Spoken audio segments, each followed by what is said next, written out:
Góðan daginn og ráðherra, fundarstjóri og ágætu fundamenn. Ég ætla nú upphaflega að flytja erindi mitt á ensku til þess að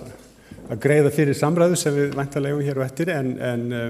þar sem ákveðið var að túlka og þeir fá þýðingu þá ætla ég að flytja mitt mál á íslensku en glærurnar eru hins vegar á ensku.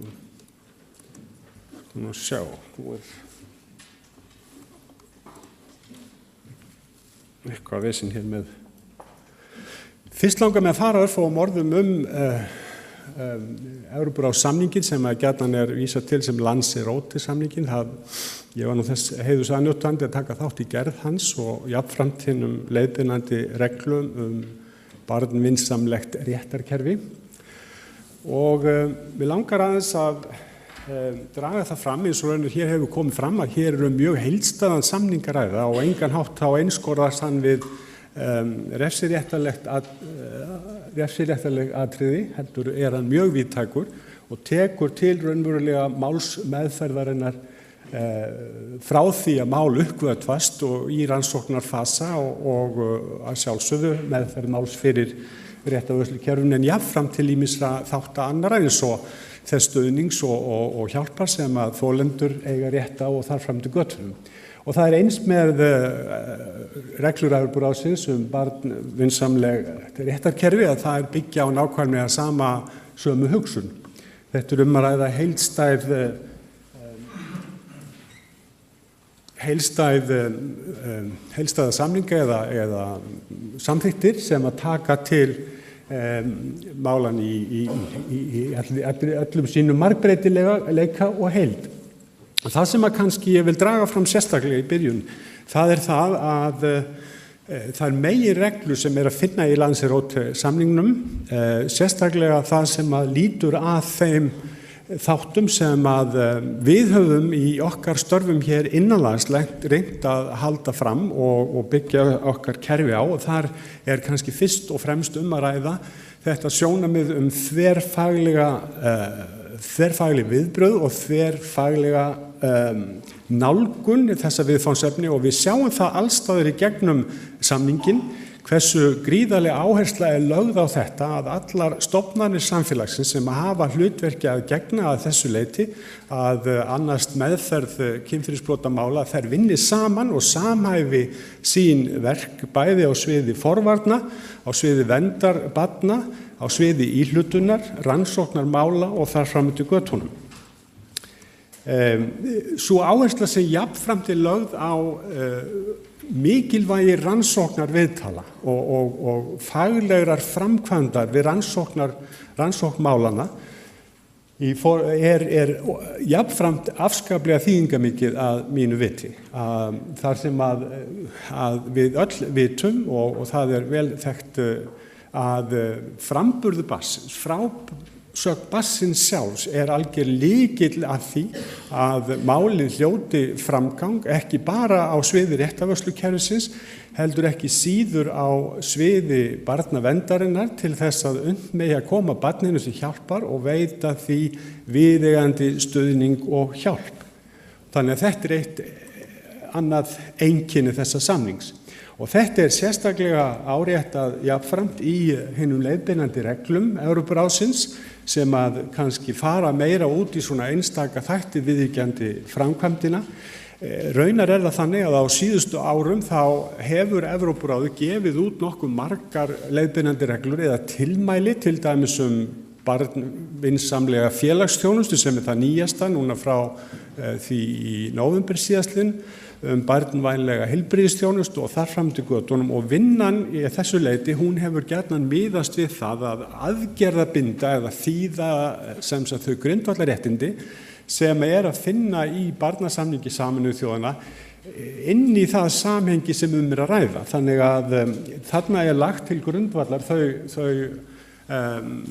grunnréttindi sem barnasamningurinn mælir fyrir Það athyglisvert að í hinum reglum Evrópuráðsins child-friendly justice beinlínis þeim tilmælum beint til aðildarríkja Evrópuráðsins að koma á fót eins konar úrræði eins og okkar íslenska barnahúsi og þetta geta með lesið í 5. kafla tilmælana eða reglnanna þar sem að lagt upp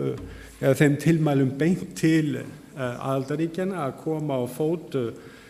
það sem kallað child-friendly multi-agency and interdisciplinary centers for child victims and witnesses where children could be interviewed and medically examined for forensic purposes, comprehensively assessed and receive all relevant therapeutic services from appropriate professionals, eins og segir í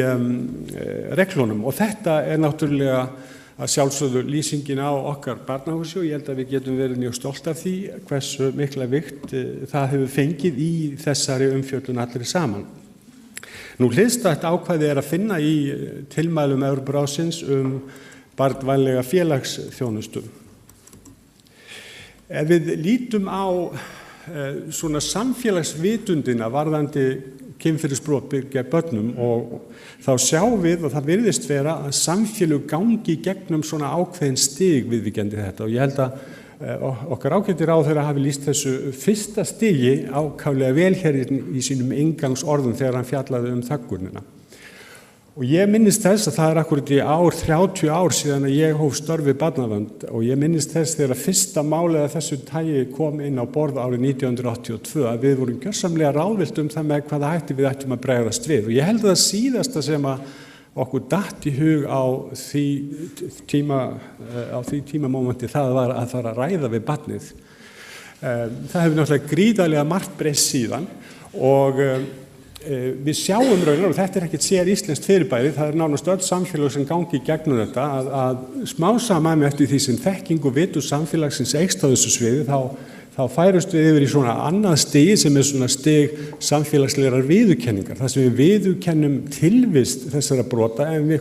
höfum ennþá mjög ríka tilhneigingu til þess að skýra þau frá okkur með tilvísun til þess að þetta sé að ræða einstök brot það sem að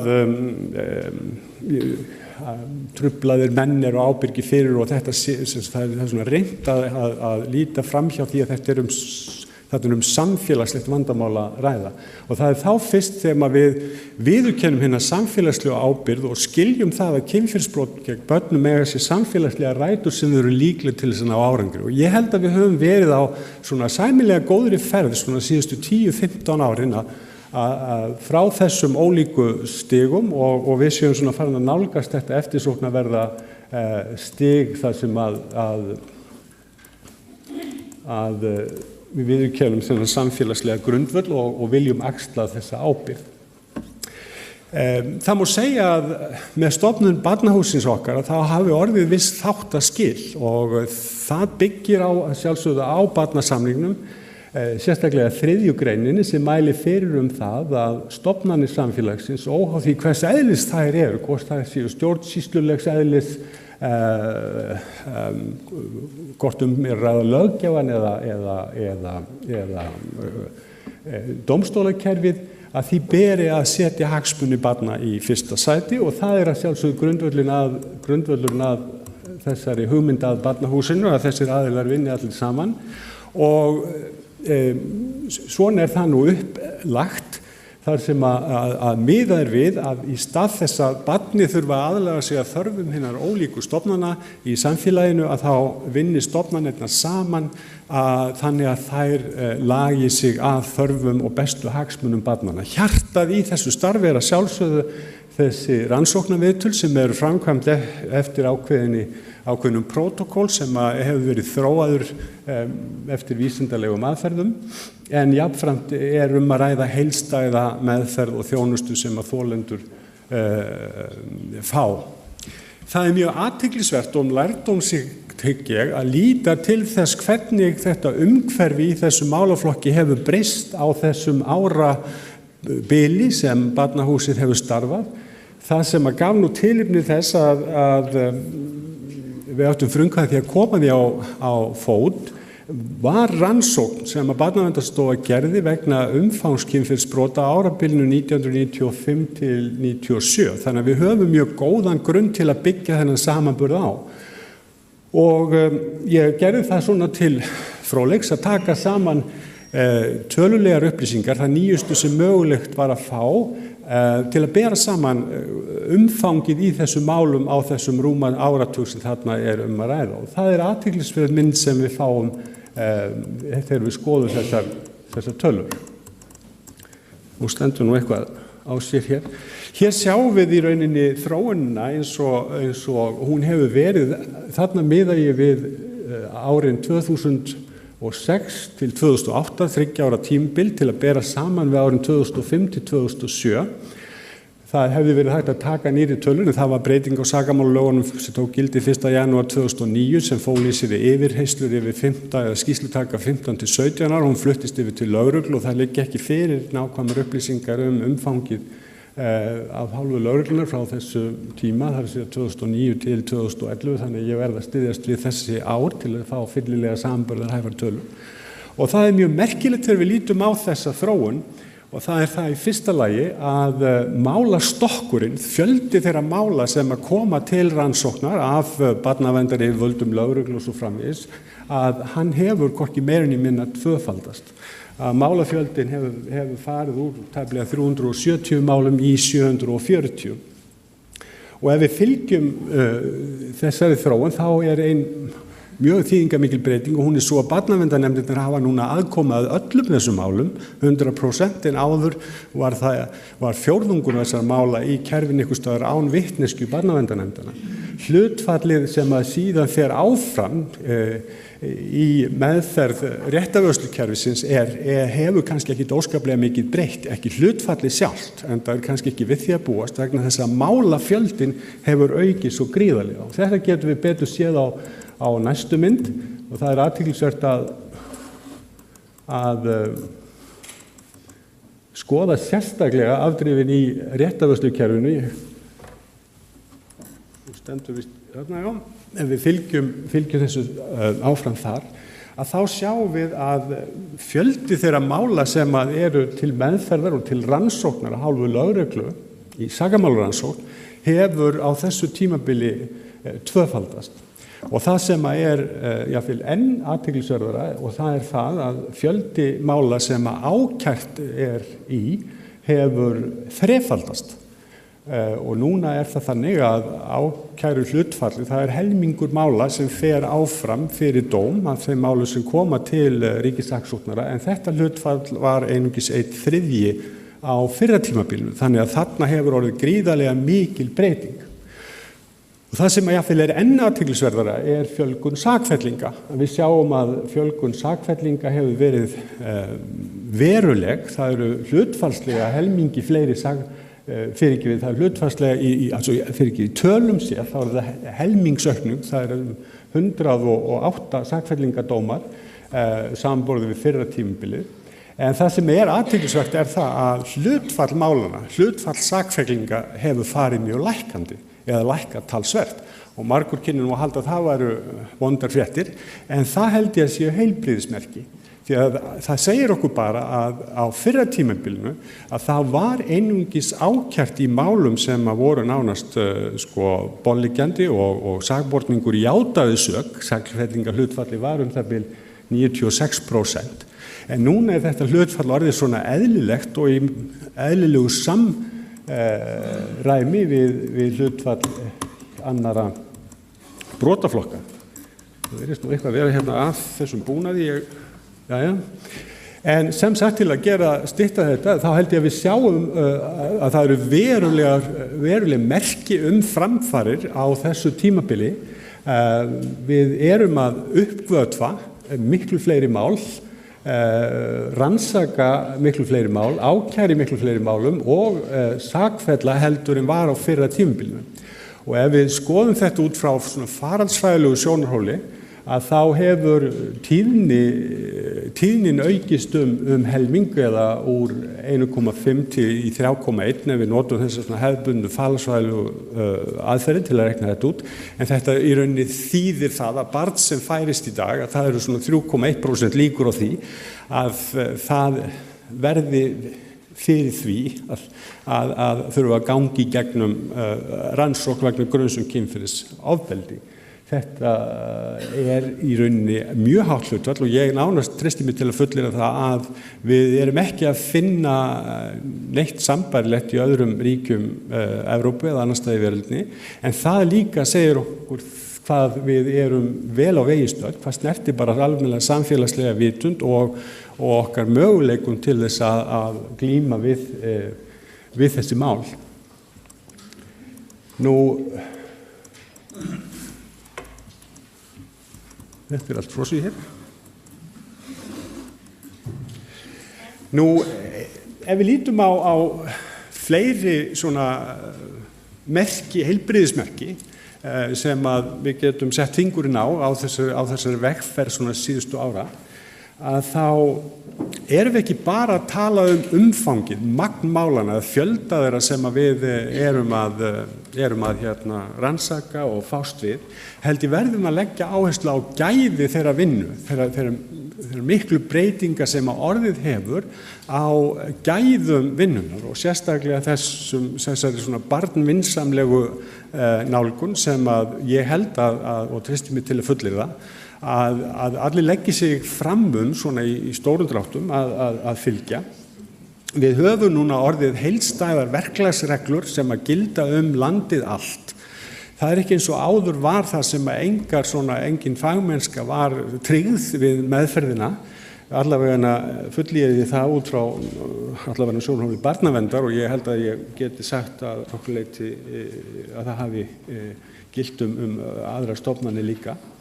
Það hefur tekist að tryggja það að í stórum dráttum að börnin, þolendurnir fái viðeigandi meðferðarþjónustu, áfallahjálp og þar fram til götunum og við höfum ástæðu til að ætla að svona þessi re-victimization sem felst í endurteknum viðtölum og þar fram til götunum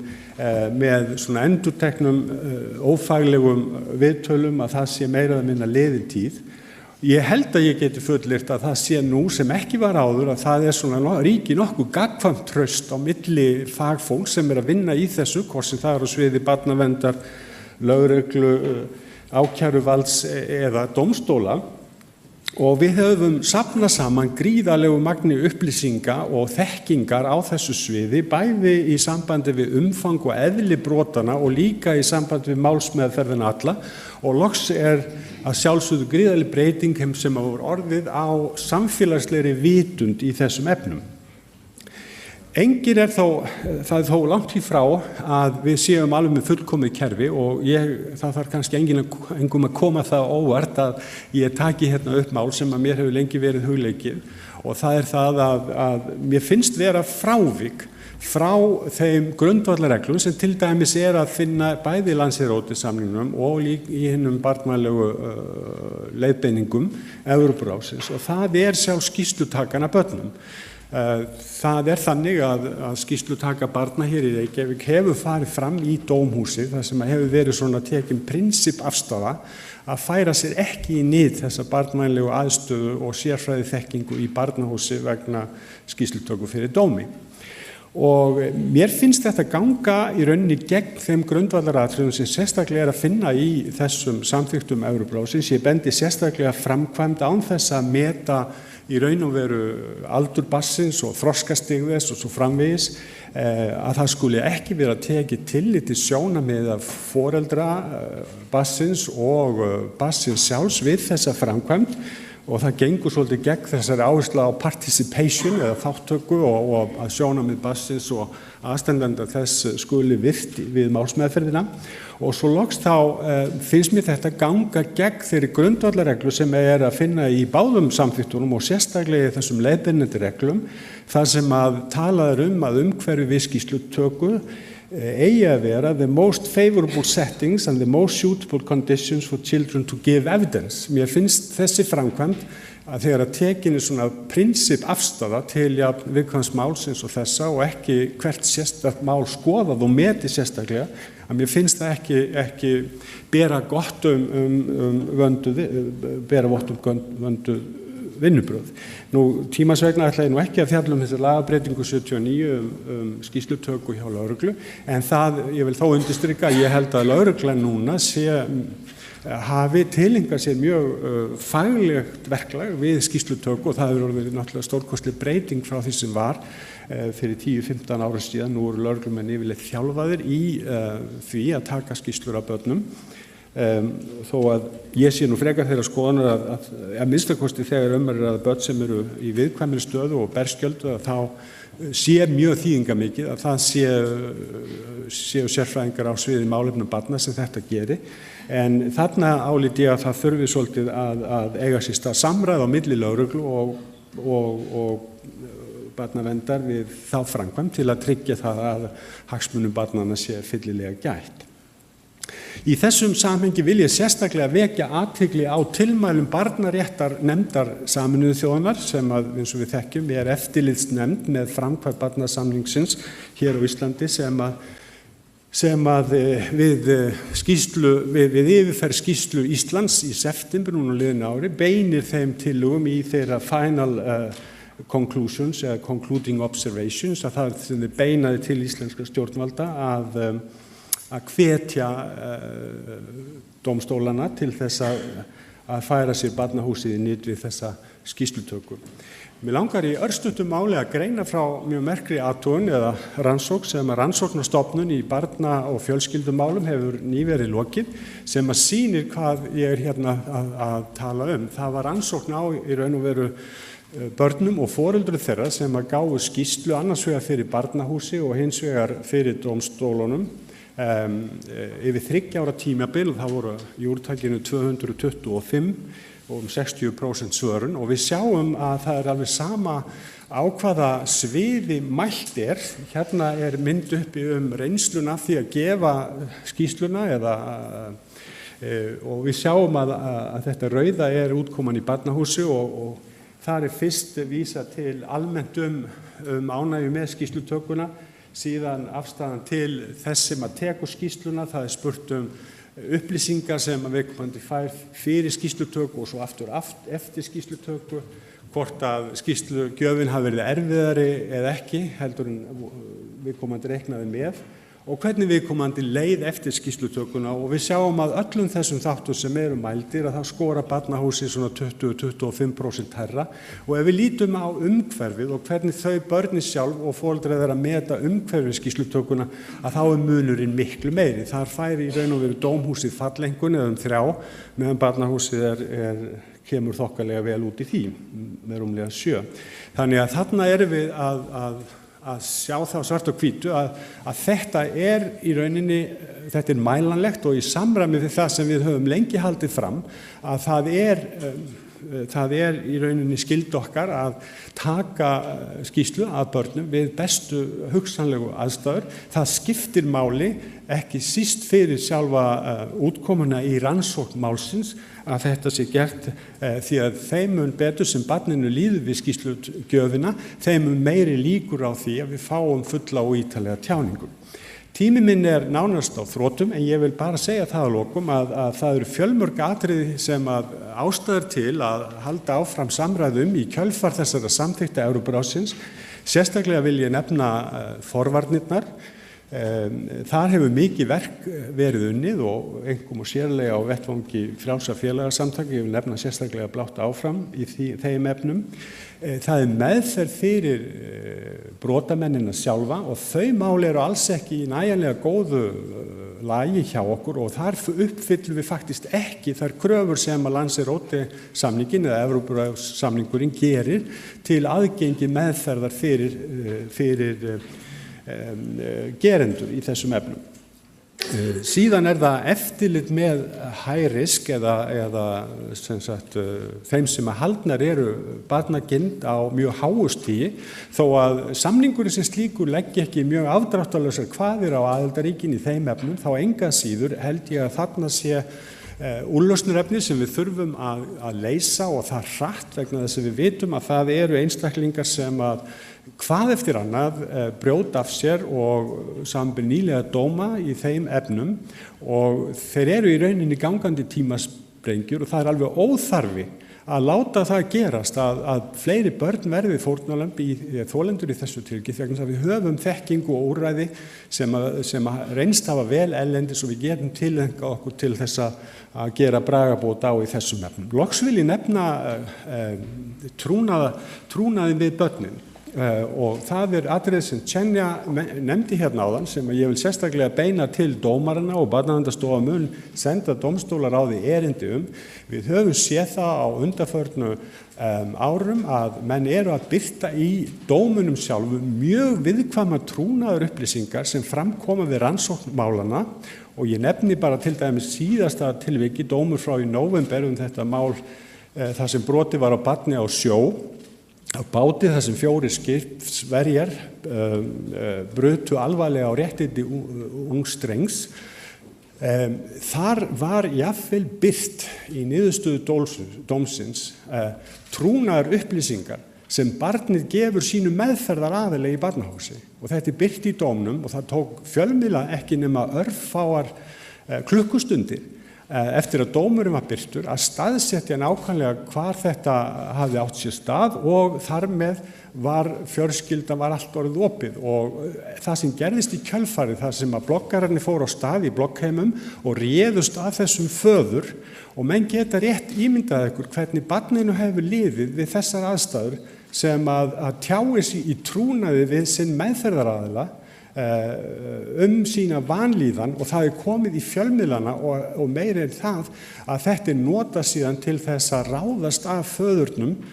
opinberlega og hann á í vök að verjast og verður fyrir aðkasti. Ég bið menn að íhuga þetta, hér eru mjög alvarlegt brot á kröfunum sem gerðar eru til trúnaðar í bæði í